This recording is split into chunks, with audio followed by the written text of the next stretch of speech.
Break for lunch. Clerk will read the next bill. House Bill 2185, relating to pharmacy benefit managers. Question now arises upon third reading and final passage of House Bill 2185A. Representative Prusak. Thank you, Madam Speaker. Colleagues, we have a crisis of cost in our healthcare industry.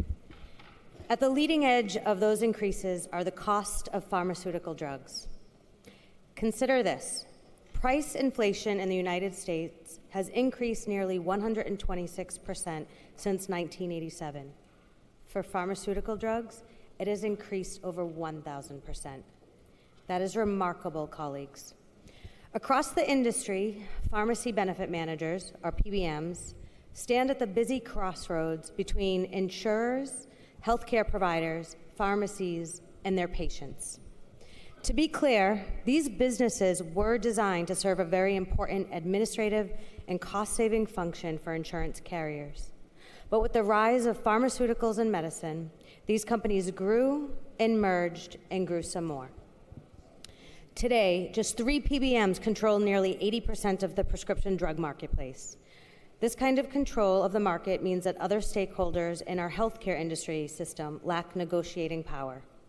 And given that PBMs remain unregulated by Congress in detailed ways, it is critical that we continue to examine and reform this model.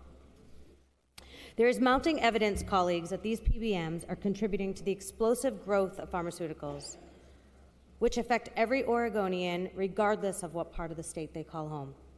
In my own district, a multi-generational family-owned pharmacy has had to close its doors, unable to make their small business pencil any longer in the face of this power dynamic. Additionally, as a healthcare practitioner, I have personally seen the real toll this takes on my patients who can least afford it. Colleagues, I'm sure you have all heard the stories too. Our constituents often report that they need to ration their medication or choose between essential everyday needs. We must do something to help them. House Bill 2185 seeks to take steps in changing a couple of the practices PBMs engage in that are driving our healthcare costs higher. It will, I believe, ensure there is additional transparency and patient protection.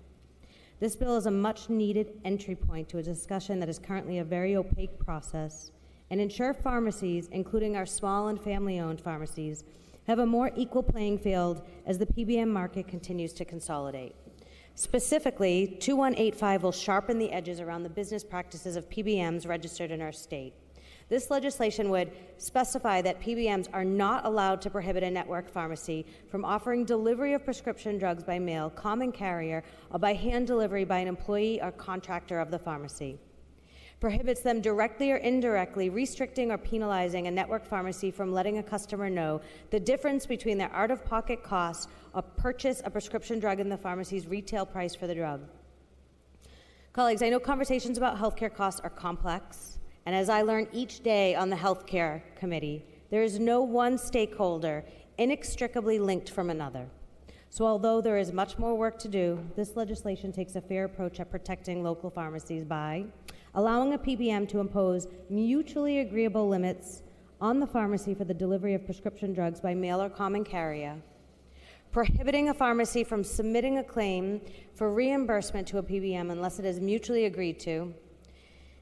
And while I believe much more needs to be addressed and the problem facing so many in our community should be handled on the national stage, today in Oregon, we can make progress for our constituents, and I urge your aye vote. Thank you. Thank you, Representative. Further discussion?